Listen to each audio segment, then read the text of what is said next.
Assalamualaikum warahmatullahi wabarakatuh. Jadi Waalaikumsalam kami warahmatullahi dari kelompok 2 akan mempresentasikan materi konsep dasar dari kecerdasan buatan.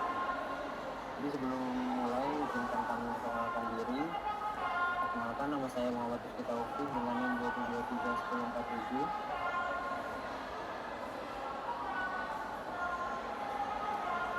Saya Bu Elizabeth Chandra dengan NIM 2231027. Saya Ika Farhan Prastia dengan NIM 2231029.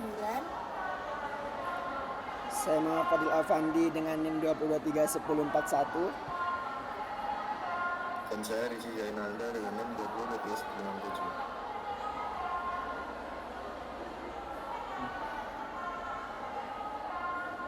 Oke, yang pertama, apa itu artificial intelligence?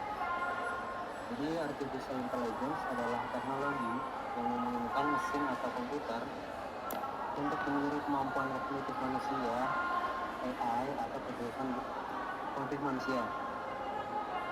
AI atau kecerdasan buatan adalah sistem yang dapat memahami, belajar, dan berpikir layaknya manusia dalam beberapa aspek seperti mengenai pola, membuat prediksi, dan menyelesaikan masalah kompleks. Jadi penggunaan AI ini sudah sangat luas dalam berbagai bidang, termasuk bisnis, kesehatan, dan hiburan. Lalu AI juga mencakup berbagai teknologi seperti machine learning, deep learning, dan natural language processing atau NLP. Jadi machine learning memungkinkan komputer belajar dari data dan pengalaman tanpa perlu diprogram secara eksplisit. Sementara itu, NLP digunakan untuk memungkinkan mesin memahami bahasa manusia seperti yang bertemu pada asisten virtual seperti Siri dan Google Assistant. Next. Nah, selanjutnya adalah sejarah terbentuknya artificial intelligence. Jadi pada tahun 1900 muncul ahli filosofi yang mengemukakan teori-teori matematika yang menjadi dasar mesin komputer atau kecerdasan buatan.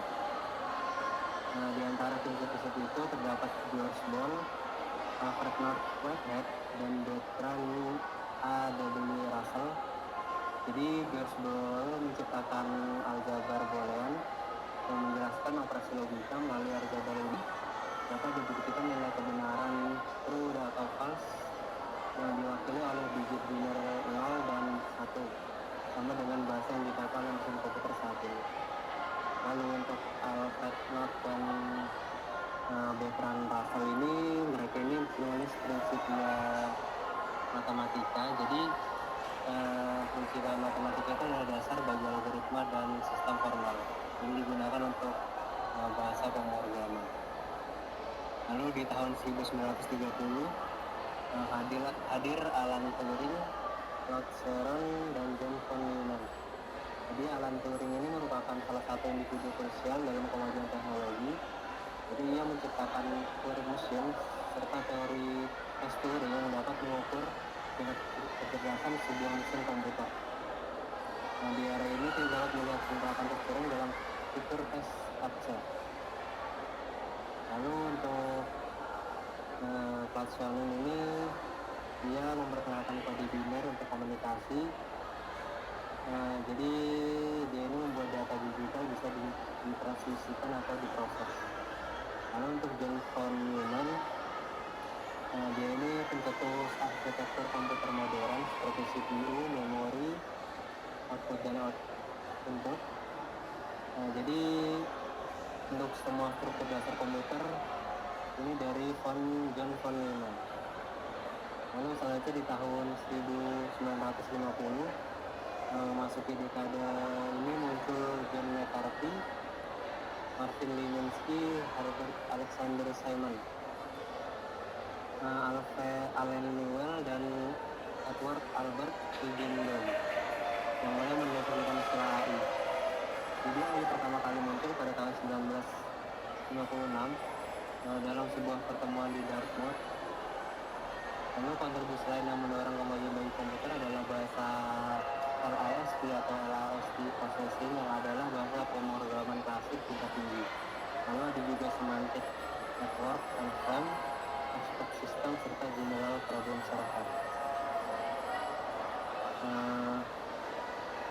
Jadi untuk John McCarthy ini dia yang mencetuskan istilah artificial intelligence dan juga membuat bahasa LSP.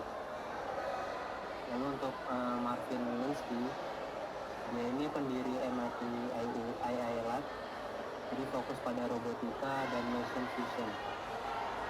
Untuk Herbert Simon ini dia yang mengembangkan General Problem Solver yang digunakan untuk model pengambilan keputusan dari AI.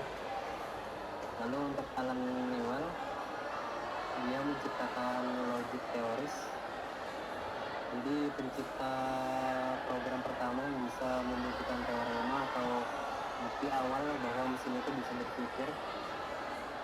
Lalu Edward Legendro, jadi dia dikenal sebagai bapak expert system. Ya, jadi dia menciptakan sistem komputer berbasis pengetahuan yang dipakai di kedokteran dan industri. Next.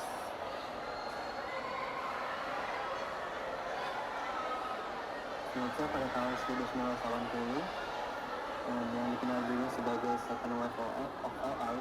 Jadi para ahli yang berkontribusi dalam era ini adalah David Hart, Lotfi Zadeh, John Holland, Lawrence Vogel, Ingo Rosenberg, dan John Collier.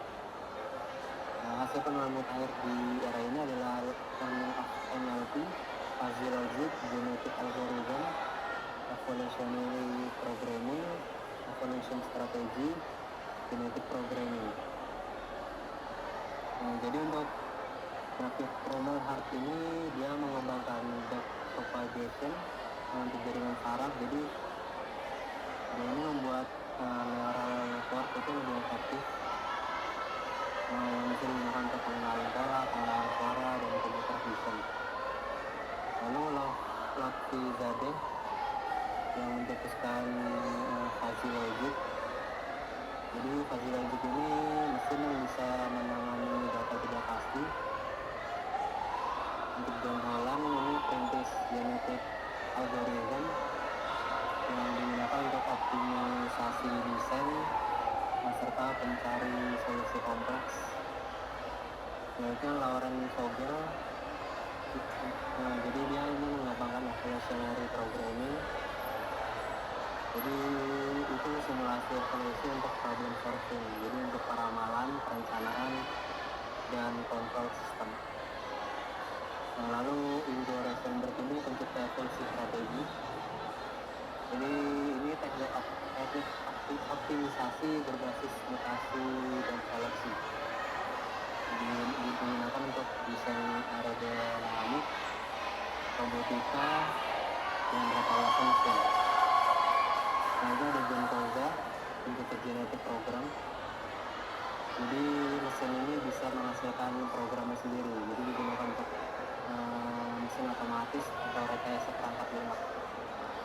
Lalu di tahun 2000, jadi di era 2000 ini banyak inovasi terjadi, termasuk penemuan World Wide Web atau WWW oleh tim Berners-Lee pada tahun 1989, Internet of Things oleh Kevin Ashton pada tahun 1999, sistem cloud yang berawal dari 1950 dan terus berkembang hingga 1990-an. Lalu juga istilah Big Data yang diperkenalkan oleh John Ernest pada tahun 1998. Lalu Deep Learning oleh George Washington pada tahun 2006. Jadi untuk World Wide Web ini digunakan untuk revolusi distribusi informasi global, digunakan oleh internet modern, website, e-commerce. Untuk Internet of Things ini perangkat yang saling terhubung dengan internet seperti smart home, smart city. Untuk Big Data ini fokusnya di analisis data skala besar, jadi untuk memprediksi pasar, lalu juga riset ilmiah. Lalu untuk Deep Learning ini metode untuk mengenali gambar, suara, dan bahasa. Jadi digunakan di asisten virtual seperti Siri, Alexa, machine translation, pengenalan wajah, dan seterusnya. Next. Oke, kasih sih berikutnya adalah konsep dasar kecerdasan buatan yang saya bawakan. Jadi apa itu artificial intelligence? Artificial intelligence adalah kecerdasan buatan. Jadi dalam ilmu komputer itu kecerdasan buatan ini adalah bidang yang berfokus pada pembuatan sistem atau program komputer yang mampu meniru kecerdasan manusia. Konsep dasar dari kecerdasan buatan ini membuat mesin yang dapat berpikir, belajar, mengambil keputusan, dan memecah masalah secara otomatis seperti manusia. Ada beberapa komponen dari AI tersebut. Yang pertama itu persepsi. Itu AI mampu mengenali data dari lingkungan seperti suara, gambar, atau teks. Jadi mereka tuh medianya lah, media yang mereka gunakan untuk mempelajari sesuatu itu yang berbasis dari itu awalnya lah ya. Kedepannya saya kurang tahu, mungkin dari pembelajaran itu mungkin mereka bisa berkembang lagi, di mana mesin dapat belajar dari pengalaman data historis dengan metode machine learning ataupun deep learning. Dari pembelajaran tersebut mereka akan mulai membuat penalaran mereka.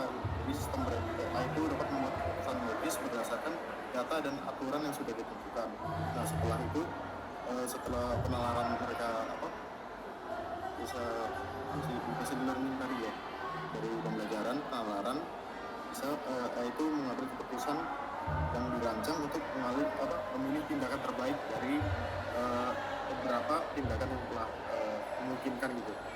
Jadi berdasarkan data atau tujuan tertentu, itu dapat memilih keputusan paling baik. Nah, yang terakhir adalah interaksi. Jadi AI itu dapat berinteraksi dengan manusia melalui bahasa alami seperti dalam chatbot atau sistem virtual, ChatGPT, DeepSeek, ataupun lainnya. Next. Oke, yang berikutnya adalah penerapan AI dalam bisnis digital, kesehatan, pendidikan, industri, dan transportasi.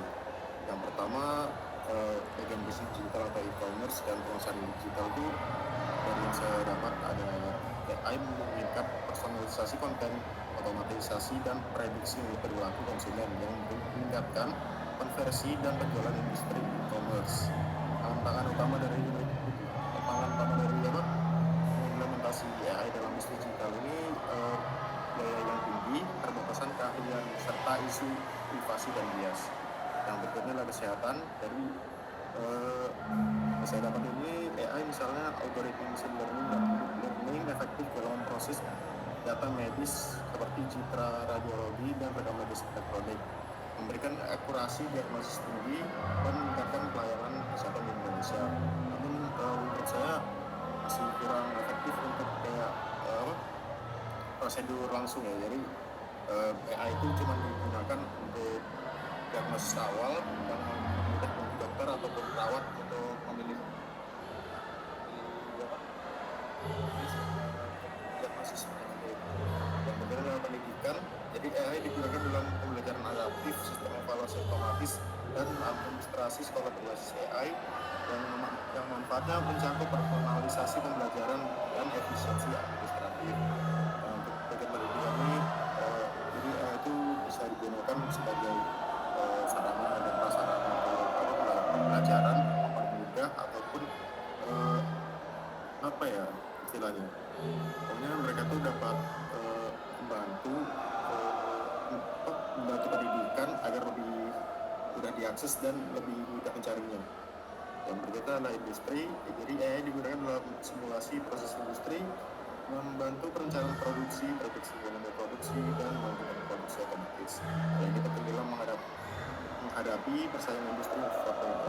Jadi di bagian industri ini AI dapat membantu dalam proses data ataupun mengolah data gitu sama sih. Tapi ya di bagian industri ini AI sangat membantu biar di bagian SDM mereka tidak terlalu membutuhkan SDM yang banyak. Jadi mereka perlu fokus di bagian yang fisik lah. Jadi bagian kayak mengolah data itu lebih cepat. Yang terakhir adalah transportasi. Jadi di sektor pelabuhan AI digunakan untuk mendukung operasional seperti bongkar muatan kecepatan, pengelolaan kargo, serta manajemen arus distribusi logistik. Teknologi AI berfungsi untuk mengelola data dalam jumlah besar agar operasional pelabuhan berjalan lebih lancar. Oke, next.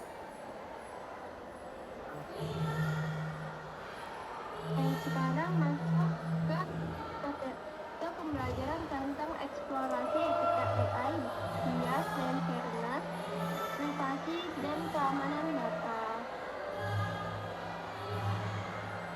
Jadi, etika adalah seperangkat prinsip moral yang membantu kita membedakan mana yang benar dan mana yang salah.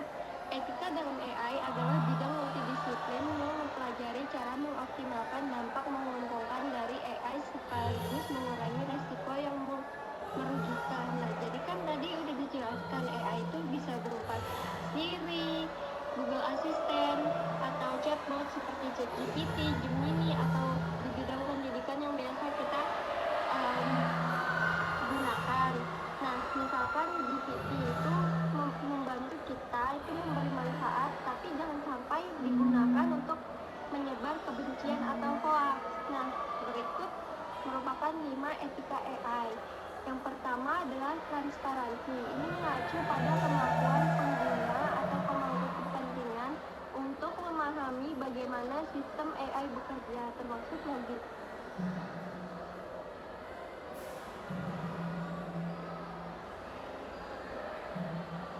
Ini itu harus dijelaskan gimana cara kerjanya dan bagaimana jawaban dari AI itu memberi keputusan. Misalkan kita kalau nanya di GPT, kenapa 10 kali 2 itu hasilnya 2? Kan 10 kali 2 hasilnya 20. Nah, kalau kita tanya di GPT, kenapa hasilnya 20? Nah, dari AI pun akan menjawab gitu alasan-alasannya. Nah, itu mengapa salah satu etikanya harus transparansi. Yang kedua adalah fairness atau keadilan. Nah, AI tidak boleh berat sebelah atau diskriminatif. Misalnya, jangan sampai sistem hanya menguntungkan satu kelompok tapi merugikan kelompok lain. Nah, misalkan kalau kita nanya di AI nih, siapa yang cocok jadi programmer, perempuan atau laki-laki? Nah, jawaban dari AI pun nggak boleh memihak pada satu kelompok gitu. Jadi biasa AI itu jawabnya keduanya sama-sama cocok, bukan salah satunya. Kalau jawabannya salah satu aja berarti AI itu bias gitu. Yang ketiga adalah non-biasing atau tidak merugikan. Nah, ini tuh menekankan bahwa sistem AI tidak boleh digunakan untuk membahayakan individu atau masyarakat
disebar luaskan atau disalahgunakan gitu.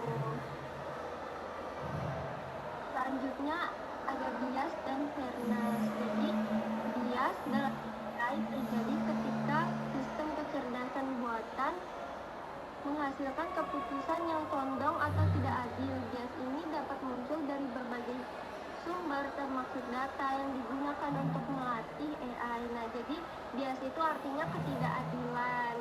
Nah, selanjutnya fairness, yaitu kebalikan dari bias. Nah, berarti AI ini harus memberikan hasil yang adil tanpa memihak atau mendiskriminasi siapapun. Lalu di sini ada jenis-jenis bias dalam AI. Yang pertama ada bias data, yaitu terjadi ketika data yang digunakan untuk melatih AI tidak seimbang. Nah, contohnya itu seperti kalau misalkan di ChatGPT, kalau semisal kita tuh datanya lebih banyak kita ngetik bahasa Inggris, maka jawabannya itu lebih condong ke bahasa Inggris gitu loh dibandingkan bahasa Indonesia. Nah, itu bias data karena kita udah terlalu sering memasukkan informasi tersebut gitu. Yang kedua ada bias algoritma. Yang itu terjadi ketika algoritma yang digunakan untuk memproses data memperkuat bias yang ada. Kalau semisal algoritmanya itu sering melanjutkan teks dengan yaitu stereotip gender, yang berarti kalau misalnya perawat artinya perempuan gitu, padahal kan perawat nggak harus perempuan. Nah, itu bias algoritma gitu, itu ada condong gitu. Yang ketiga bias interaksi. Ini terjadi ketika AI berinteraksi dengan pengguna dan belajar dari preferensi atau perilaku mereka. Jadi ketika semisal kita berinteraksi dengan AI, kita banyak mengetik kata-kata yang tidak sepantasnya, misal kata-kata kasar, maka AI pun bisa mengikuti kita gitu. Nah, jadi dengan bias-bias itu ada dampak negatifnya. Yang pertama, ini termasuk dampak yang serius ya. Yang pertama ada diskriminasi. AI dapat membuat keputusan yang mendiskriminasi kelompok tertentu. Kedua, ketidakadilan. Keputusan AI bisa tidak adil bagi individu atau kelompok tertentu. Yang ketiga, memperkuat stereotip. AI dapat memperkuat stereotip yang sudah ada.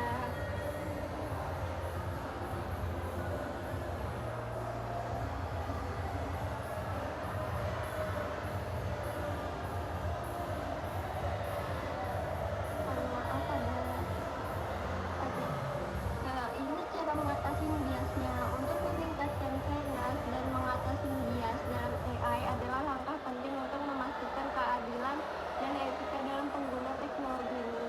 Yang pertama, cara mengatasinya yaitu adalah diversifikasi data, yaitu kita menggunakan data yang beragam dari berbagai kelompok AI, nggak cuma belajar dari satu jenis data saja. Yang kedua, audit algoritma. Kita perlu memeriksa uji algoritma secara rutin untuk perbaiki bias. Yang ketiga, peningkatan transparansi, menjelaskan cara AI membuat keputusan supaya lebih dipercaya oleh penggunanya. Keempat, yaitu antara pengembang, peneliti, dan masyarakat harus bekerja sama untuk membagikan pengetahuan dan mengurangi bias dari AI tadi.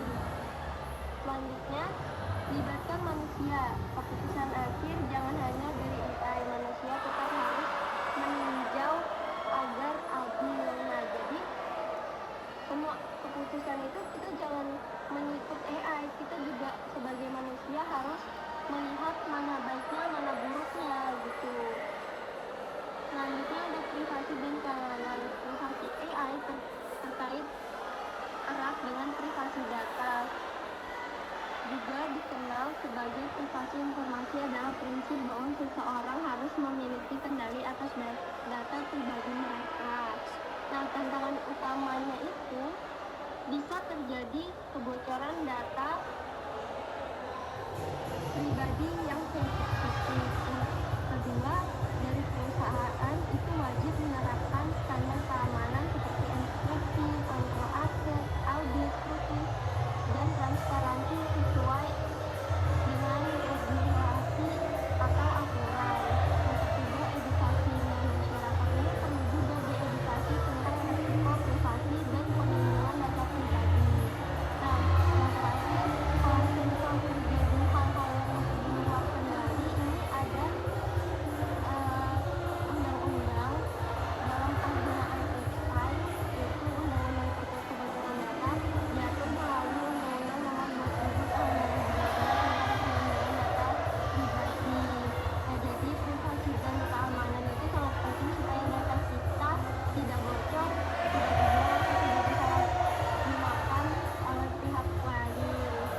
Sebelumnya, apakah suara saya terdengar dengan jelas, teman-teman?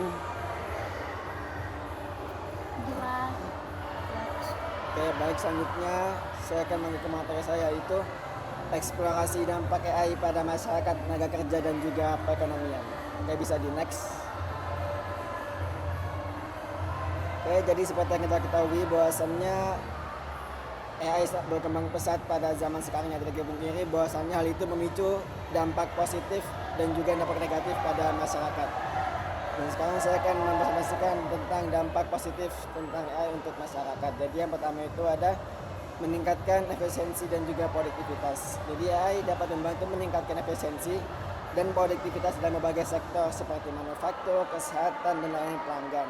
Dengan automasi dan analisis data yang lebih cepat dan akurat, perusahaan dapat mengoptimalkan operasi mereka dan menawarkan layanan yang lebih baik kepada pelanggan. Yang kedua ada meningkatkan akses ke pendidikan dan informasi. Jadi AI juga membantu meningkatkan akses ke pendidikan dan juga informasi. Teknologi seperti belajar adaptif dan asisten virtual memungkinkan lebih banyak orang untuk mendapatkan pendidikan berkualitas tinggi tanpa batas geografis dan juga ekonomi. Selanjutnya ada mengurangi kesenjangan sosial. AI dapat digunakan untuk mengurangi kesenjangan sosial jika diterapkan secara etis. Misalnya AI dapat membantu dalam menganalisis data untuk mengidentifikasi area yang membutuhkan intervensi pemerintah atau organisasi nirlaba. Selanjutnya saya akan menyampaikan dampak negatif AI pada masyarakat. Yang pertama yaitu menghilangkan pekerjaan di beberapa sektor. Automasi yang dilakukan oleh AI dapat menggantikan pekerjaan manusia dalam beberapa industri seperti manufaktur dan layanan yang dapat meningkatkan tingkat pengangguran. Seperti kita ketahui bahwasannya AI yang diaplikasikan kepada mesin itu dapat mengganti pekerjaan manusia. Jadi dapat meningkatkan tingkat pengangguran. Lalu ada masalah privasi dan juga keamanan. AI juga menimbulkan masalah privasi dan keamanan, terutama terkait dengan penggunaan data pribadi. Selain menghilangkan pekerjaan juga AI karena dia dapat karena dia membutuhkan beberapa data kita juga sangat rentan untuk keamanan data dan privasi. Selanjutnya ada meningkatkan ketimpangan sosial dan ekonomi. Jadi jika diatur dengan baik, AI dapat meningkatkan ketimpangan sosial dan juga ekonomi pada masyarakat. Next. Oke, selanjutnya saya akan menyampaikan dampak AI pada tenaga kerja. Jadi di sini ada beberapa manfaat dari AI pada tenaga kerja. Yang pertama ada automasi pekerjaan seperti yang sebelumnya saya telah bilang. Jadi AI telah mengubah cara pekerjaan dilakukan dengan otomatisasi tugas-tugas rutin dan berulang. Yang kedua ada peningkatan efisiensi. AI membantu meningkatkan efisiensi operasional dalam berbagai bidang termasuk manufaktur, logistik, keuangan, dan pemasaran. Yang ketiga ada peningkatan kualitas produk dan layanan. Jadi dengan kemampuan AI untuk menganalisis data dan mengelola pola, produk dan layanan dapat ditingkatkan secara signifikan. Yang keempat ada peningkatan layanan pelanggan. AI telah membawa kemajuan besar dalam bidang layanan pelanggan. Seperti chatbot dan asisten virtual menggunakan AI untuk memberikan respon cepat dan solusi bagi pelanggan. Yang kelima ada pembuatan keputusan basis data. AI membantu mengolah data besar dan memperoleh wawasan berharga bagi perusahaan dan individu. Yang keenam ada peningkatan kolaborasi manusia dan AI. AI membantu manusia dalam pencarian masalah yang kompleks dengan memberikan informasi dan saran yang juga relevan. Yang ketujuh, perubahan kebutuhan kalian. Dengan adanya AI, kebutuhan kalian yang dibutuhkan dalam dunia kerja juga otomatis berubah. Selanjutnya ancaman AI pada tenaga kerja. Yang pertama, penggantian pekerjaan seperti yang saya sebutkan tadi dapat meningkatkan pengangguran. Jadi otomasi AI dapat menggantikan beberapa pekerjaan yang lebih sederhana dan rutin. Hal ini menimbulkan kekhawatiran mengenai kehilangan lapangan kerja tradisional dan perlunya penyesuaian tenaga kerja untuk bekerja dengan AI. Yang kedua ada kekhawatiran privasi dan etika. Penggunaan AI yang melibatkan data pribadi menimbulkan kekhawatiran tentang privasi dan masalah etika dalam penggunaan data dan algoritma. Yang ketiga ada ketidakseimbangan kemampuan akses. Jadi tidak semua organisasi dan individu memiliki akses dan kemampuan untuk mengimplementasikan teknologi AI yang dapat meningkatkan kesenjangan digital. Next. Selanjutnya saya akan menyampaikan dampak AI pada perekonomian. Ini kurang lebih sudah disebutkan di awal tadi. Jadi sini ada lima bidang, ada bidang manufaktur, pendidikan, keuangan dan perbankan, asuransi dan kesehatan. Untuk yang bidang manufaktur, jadi dapat membantu meningkatkan kualitas produk, desain komponen, serta efisiensi produksi dengan analisis data dan pengurangan polusi. Yang kedua ada pendidikan, jadi teknologi AI memungkinkan pembelajaran yang lebih personal, otomatisasi penilaian, serta meringankan tugas administratif guru. Yang ketiga, keuangan dan perbankan, AI menghadirkan layanan digital seperti mobile banking, deteksi penipuan, dan algoritma prediksi saham untuk meningkatkan efisiensi. Yang keempat ada transportasi, AI dapat mengatur lalu lintas, mengurangi kemacetan, menghadirkan kendaraan otonom, dan meningkatkan layanan transportasi online. Yang kelima, di bidang kesehatan, AI membantu mendiagnosis lebih akurat, memprediksi kondisi pasien, serta mendukung dokter dalam memberikan perawatan yang baik bagi pasien.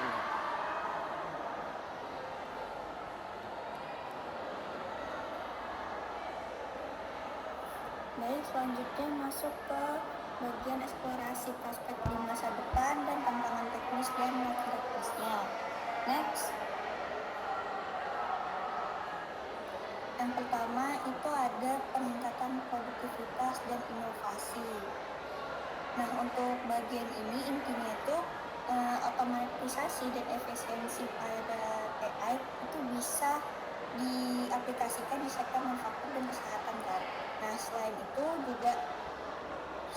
juga AI ini bisa mempercepat riset ilmiah kayak yang mungkin sudah disebutkan oleh teman-teman sebelumnya. Kalau misalkan di rumah sakit itu tuh bisa membantu mereka untuk mempercepat proses pengolahan data pasien-pasiennya dan juga bisa mempercepat proses penemuan obat baru yang biasanya itu kalau normalnya itu kan dilakukan bertahun-tahun, tapi dengan adanya AI ini bisa mempercepat produktivitas di rumah sakit tersebut.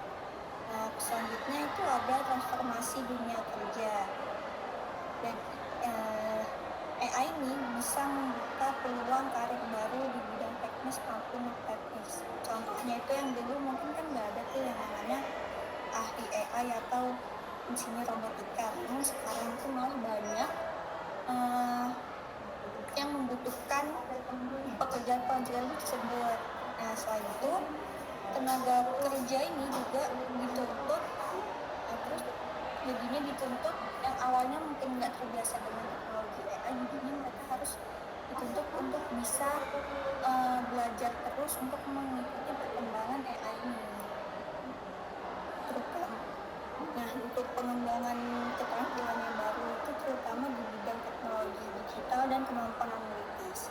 Nah, selanjutnya itu ada integritas dalam keseharian. Nah, untuk ini kita mungkin sudah ada dampaknya lah untuk kita, kayak misalkan sini AI hadir dalam berbagai perangkat kayak asisten virtual, digital asisten yang bisa mahamin intinya kayak asisten di real life lah, tapi di sini bedanya jadinya virtual dan otomatis gitu. Terus juga ada aplikasi peta digital yang dimana kalau misalkan kalian pernah lihat pakai Google Map itu biasanya mereka langsung kalau misalkan macet di depan kita tuh macet, biasanya warna merah terus dia ada otomatis menyarankan jalur lain.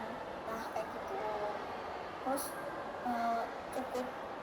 cukup sampai sini di bagian prospek AI di masa depan. Next. Selanjutnya itu ada tantangan teknisnya. Nah, untuk tantangan teknis yang pertama itu ada infrastruktur terbatas.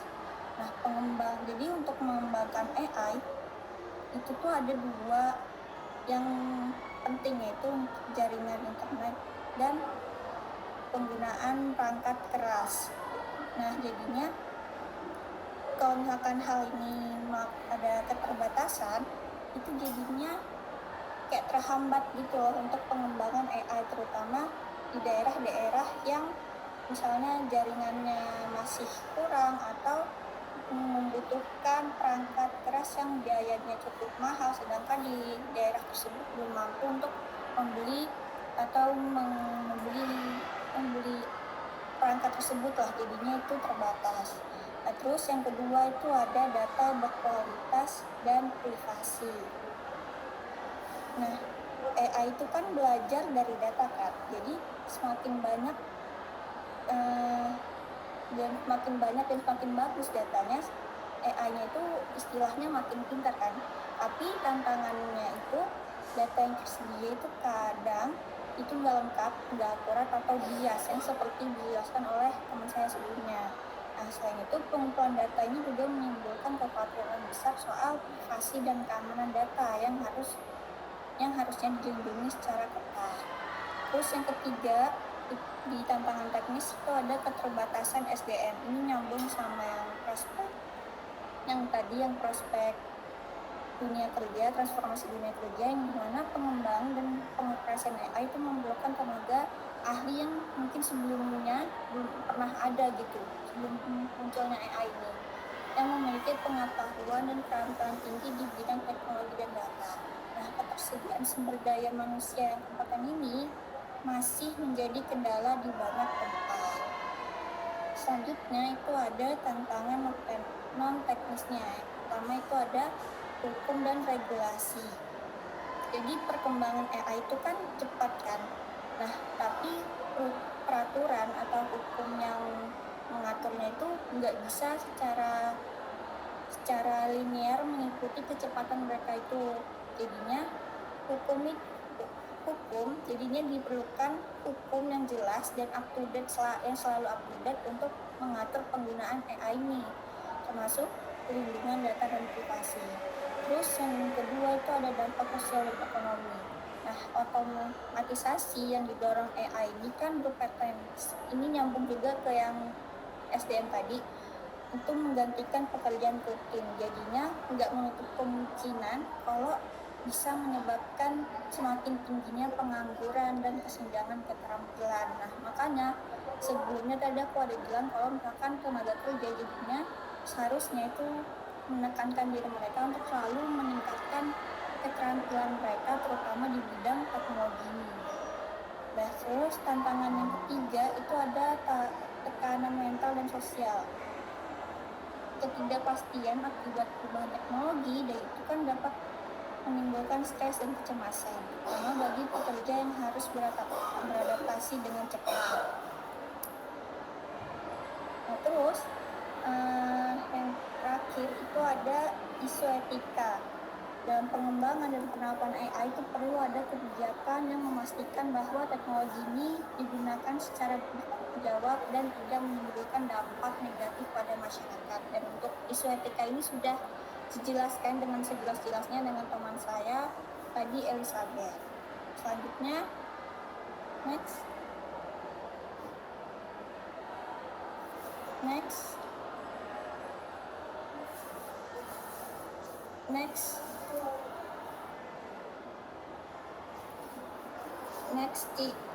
Tolong di next.